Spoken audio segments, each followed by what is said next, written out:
How many you shoot? 14. 14. Hey guys, we got KJ and Luke Very here. inefficient side. Go ahead and open it up for questions. Okay. KJ, Coach told me the other day you guys had some pretty sharp practices this week, but what was kind of the mindset for you guys after getting back from a big win in New York and obviously a bit of a slower schedule this week? How did you guys kind of go about the challenge, making sure you kept your edge this week? Well, I think our mentality was just, not being complacent, not getting too comfortable. Obviously, Miami was a really, really great win for us. Really beat a really good team, and obviously the opportunity there. But, after being a team like that, the next game could kind of be a trap game. Doesn't matter who we play next. I mean, just coming off that win, and that's not what we really wanted to, focus on. We wanted to play the same way and keep the same mindset that we had going into the Miami game to this game. KJ, you guys made your first 10 shots not from inside the arc tonight. I mean, how much of an emphasis was that for you guys early to kind of establish the lead you guys did there, just getting to the paint, getting to the rim? Yeah, I mean, Coach talks about it all the time. He wants us to to get paint touches, and that's actually where a lot of our threes also come from. Getting in the paint first and then kicking them out. But we get paint touches and we get it moved like the way we have been. I mean, we'll get great shots. These are two games that are pretty spaced far apart between Miami and this. You had like a week off. Do y'all prefer that, or do y'all like to play more games per week and get going? I like to play multiple games per week, honestly, just because I like games more than practice. But no, it was good to get our bodies right for this game. It's an important game. Every game's important. So, but yeah, I would much rather play like 3-4 games a week. Luke, hot second half for you, second straight game that you've seen a bunch of shots go down from outside. What's that do for your confidence? Well, I know I'm a good shooter. I know that. I mean, obviously the numbers don't show it, but I know I'm a good shooter. But honestly, I didn't think I had a good game today. I pride myself on defense. I didn't think I played great defensively. That's the beauty of my game is, you look at my stats and you probably don't think, I'm not playing well or nothing. But I think if I'm playing good defense, rebounding, then that's the key. But yeah, the shooting will come. I'm not worried about that. So yeah. Luke, kind of along those lines, you had kind of a mini slump before Brooklyn. You had a few games where some shots didn't go down. Yeah. Obviously, the last two games you shot the ball real well. Just wondering, as a senior, do you maybe retain confidence in your shots the way maybe you wouldn't have in earlier years? When we have a mini slump like that, you're still ready to go. Yeah, absolutely. I think the last couple of years I've been really helping. My mental has, progressed a lot. So I just keep shooting it. I know my work is going to pay off. I know in Miami before the game, Cody said, in order to make shots, you got to take them. And so I kind of like that a little bit. But yeah, no, my mentality is just next shot. I miss it, I'm going to get the next one. I'm going to get the next one. And yeah. For both of you, you guys struggled a little bit to get stops early, and I think you only gave up 5 points the last 8 or 9 minutes of the first half. Was there something schematic in a timeout, or was it just kind of a mental switch, like, hey, we're going to shut the water off a little bit now? I think it was just mentality. Obviously, we were trying to get them to get stops early, but credit to them, they were also making a lot of tough shots. And but when we can really, really lock in and get those stops collectively, that's when you kind of see the league kind of expand, and our play style get more aggressive. And but I mean, yeah, that was kind of more of a just understanding, that we're not playing our best defensively and going out there and just digging deep and just doing it. Luke, I think you guys had like 18 points off 10 turnovers in the first half. I mean, is that what you guys defensively playing your best when you're not just getting turnovers but also turning them into points? You guys were really efficient in transition today. Yeah, absolutely. I mean, he had 2 or 3 great steals that helped our momentum going. But yeah, we want to pressure guys. We want to get in gaps, and I felt like we did that the last 10 minutes, holding them to 5-6 points. But yeah, it started with him. He was guarding 94 feet. So yeah. KJ, you touched on the defense just a second ago. Obviously, with games like this, the offense has been very impressive so far in these first 10 games. But are you guys where you want to be defensively? And if not, what do you have to do to get there? I would like to say that I love where we're at, but I feel like we can always get better. Never get complacent, never settle for where we're at, and that's when you just got to go watch film. There's a couple, possessions where we kind of had, or we didn't want to be where we wanted to be, and that's gonna happen. But I don't think, you're ever quite where you are comfortable at. I feel like we could always get better defensively. But to our credit, in the way we've been playing, we're making those steps for sure. We're in the right direction. KJ, how fun is it to play with Eddie? It just seems like he has a real knack for passing and just his ability to see passes before they're even there. It seems like he's able to do that a couple times a game. Yeah, I mean, that's me and Eddie. I've known him before he came here, and that's one thing he was stressing and talking to me about before we even started playing together was, one thing about me is it might seem weird, but I'm a big that loves to pass, and he's going out there and he's showing it, and he's very capable of doing it. He's real unselfish, and when you have a big man that's really unselfish, when he could just bully everybody every time, I mean, it's kind of fun to be around, and it helps, get the crowd going. You hear the oohs and the ahs when he makes a no-look pass. But that's just who he is, that he's real unselfish. Y'all just got one more game before the Pac-12 play. What do y'all want to see this team improve on before y'all head into Washington?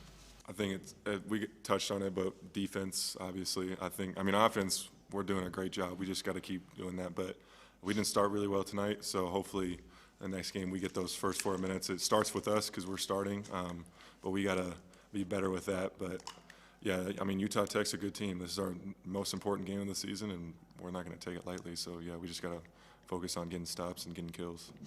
Yeah, had some stars in the house tonight with some Oklahoma City Thunder players here. Yeah. How cool is it to play in front of those guys at home? Yeah, that's real cool. It's real cool. Obviously, that's where we all want to be. That's our dream, and, we watch them play and we admire their games. But, it's kind of cool, to have people like that, in the crowd watching us play. Appreciate them for coming, for sure. And, just cool kind of, bouncing back. We just played at a Barclays Center, and then, with them at our game, like, it's kind of real cool, to be around. Okay, thanks, guys. Appreciate it. Thank you. Oh, you gotta ask Julian that. I was giving him crap.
Brady, hold on.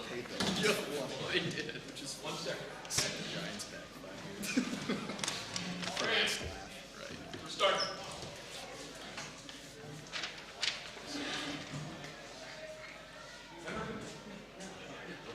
He needs to get back to the Springs, man. You don't have to be in here. Less for traffic, this. less traffic. Oh, less traffic. Hey, everybody. Got head coach Tad Boyle. Coach, would you please start with an opening statement? We'll open it up for questions. No, look, it was a good win. I think UNC is going to have a good year in the Big Sky. I'm not an expert on the Big Sky anymore. Not that I ever was, but they have some nice personnel, and that's the Thomas kid's a really good player. Reeves kid's a good player. Abercrombie can shoot it. So, and their post guys were pretty good too. So, midway through the first half, our guys were a little frustrated because I think they think it's going to be easy, every time you step out, and you got to grind it out a little bit because teams come in here with a game plan. They play hard just like we play hard, and at the end of the first half, we strung together some stops and broke that thing open. But our guys were frustrated, first and second media timeout. And I just said we just got to stick with it and string stops together, and then offensively we're playing really well together, getting another 23 assists tonight, and 6 guys in double figures. So a lot of good things offensively and defensively. We keep getting better. Did a good job. And again, Thomas had 27, but he had it on 22 shots. So I thought Javon Hadley did a really good job defensively on him, and I was really pleased. Other than the way we finished the game, last 3.5 minutes, we got beat 12-6, which I don't like. I told our players, in today's game, with all the analytics and Ken Palm and all that stuff, there is no garbage time. I don't want them to feel like, I'm coming in, we're up, whatever, we're up, and we got to continue to play the whole 40 minutes. Tad, you guys missed 2 threes to start the game, and then you made 10 straight twos. Mm-hmm. I mean, how much of an emphasis was it for you guys to attack the rim tonight, and how beneficial was that for you guys early on? It was number one thing on the board, Tyler. Number one thing on the board was attack the paint, and whether that's through the post or whether that's through driving and getting the ball to the rim. And then if the threes come as a result of posting it or driving and kicking, that's fine. And our guys did a pretty good job of that, I think. And look, our 2 post guys, Javon Hadley and Eddie Lampkin, have 12 of our 23 assists. So those guys are – it's not like when we give it to them down there, it's a black hole. It's anything but. I mean, they look – sometimes Eddie looks to pass a little bit too much. But he's a good passer out of double teams. He found some guys tonight, and Javon did a great job as well. So, but attacking the paint was number one thing offensively on our mind.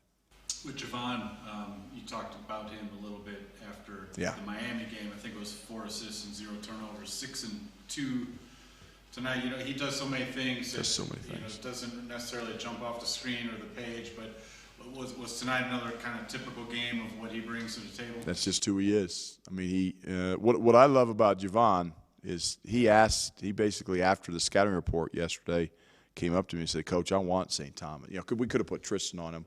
We wanted to have size on him. We started Luke, could have been Luke, but Javon Hadley, I mean, as a coach, you love it when they come up and said, I want, give me that challenge, give me that assignment. And he's taking it to heart. KJ just continues to, I mean, he's playing at such a high level, offensively and defensively. But, we've got a lot of weapons on this team. But Javon Hadley's he's kind of our heart and soul, our unsung hero, if you will. He's had 28 points off turnovers tonight. Yeah. Obviously, KJ has a couple pick sixes there. I mean, how much is that you guys executing defense when at your best, when you're guarding, but also turning the turnovers into points? Yeah, and one of the things on our defensive list tonight was let's dictate with our defense. Let's get out in the passing lanes. Let's pressure the ball. Let's create some turnovers and create some offense with our defense. And we did a great job of that. KJ, again, I'll just go back to him. Like he said before the season, he wants to be on the all Pac-12 defensive team, and he's well on his way because he got the defensive player of the year or player of the game award against Miami. The job he did on Nigel Pack, and tonight the Reeves kid's a good player. He's a New York City guard and got a lot of respect for. He was averaging 16 coming in, and KJ just kind of took him out of the game. So he's playing. I mean, he's playing at such a high level. scoring the ball, assisting the ball, taking care of the ball, leading the team defensively. You know, it's funny, he was sick and tired of hearing the name McKinley Wright coming out of my mouth his first 2 years here, and it didn't come out this year. I mean, you talked about McKinley, and I loved McKinley Wright. I still do, but we're starting to rely on KJ like we relied on McKinley, and there's no better compliment I can give the kid than that. I don't ever want to take him for granted. Kind of following up on that, one of my thoughts during the game was that he is consistently playing at a level of someone that could be in a Conference Player of the Year discussion. Yep. What have you seen from him this year that has taken him from being a very good player that he was the last couple of years to playing at the level that he is right now? Yeah, I've talked about this before, but his maturity level, maturity, not just, how he takes coaching, which is, he's always been coachable, but like he wants to learn. He's coming in and watching film on his own, but his maturity level, and when he makes mistakes, he recognizes them now. He doesn't like point any fingers. He's very he holds himself accountable, and he's taking care of the basketball. He's taking good shots. That's why his shooting percentage this year is so much better than it's been the first couple of years he's been here, is because he's taking great shots. KJ has been so talented and still is talented his whole life that sometimes he would have a me against the world mentality because he feels like nobody can stop him, which a lot of times one-on-one they can't, but as a team they can. And he's done a great job of recognizing and not over-penetrating. He over-penetrated once tonight and turned it over, and he came over and he's like, Coach, it's my fault. I played off 1 foot and got a little too deep. And so when players start recognizing that themselves, there's not a whole hell of a lot I got to say other than, yeah, you're right, and don't do it again. But I'm glad he's on our team. He's terrific. Another guy seems to be playing with a lot of maturity as an older guy now is Luke O'Brien. He recently had a stretch where shots weren't going down for him, and then he had a good game in Brooklyn, good game tonight. Does a younger Luke O'Brien maybe let that shooting slump prolong and let it get off his game, and then Luke gets it going again? Absolutely, and he kept shooting tonight. He was open. He had some really good looks. I mean, this could have been one of those nights where Luke had 25, because he had 14 shots and they were all good looks. He didn't. The one thing I like about our team is we're not taking a lot of bad shots. We're really not, and that's why our offensive efficiency is what it is. Shot selection is key. But yeah, Luke's got a lot of confidence, and he hit some big ones for us tonight. But I mean, he was only 5 for 14. Every one of them were good looks. He could have easily had more tonight. So, but I'm pleased with him and Julian Hammond. Those two kids are kind of, again, a little bit overlooked sometimes. Coach, there's just one more game before Pac-12 play. Yep. Where do you want to see this team improve before y'all taking care of the basketball? We had 12 turnovers tonight. We had 10 before the last media timeout. 11's our number. We've only hit that once. So taking care of the basketball, without a doubt. We had 15 turnovers against Miami, even as well as we played. So taking care of the ball is number one, and being just a consistently rock-solid defensive team where teams have to make shots against us to beat us. And they got to do it over a hand, whether it's the three-point line. I think our guys are doing a great job of scouting report. For the most part, on really tonight, we did not. He's a good player. We talked about him penetrating to pass, and he penetrated to pass in the lane, and we had 2 or 3 guys on him, and there should have been 1 guy on him making him score over. And he's a good player, good passer. So, but Eddie got switched on to Langston Reynolds, they're late, and he's a driver, and Eddie played it exactly how he should have played it. Kid shot a 3, and Eddie contested it, didn't go in because that's not what he does, But I think being rock solid defensively and taking care of the ball, continuing to share it, and the other thing I'd like to see is Cody Williams get back, in the lineup. No update. Can't wait to get him back, though. Anything else for Coach? Thanks. All right, guys. Thank you.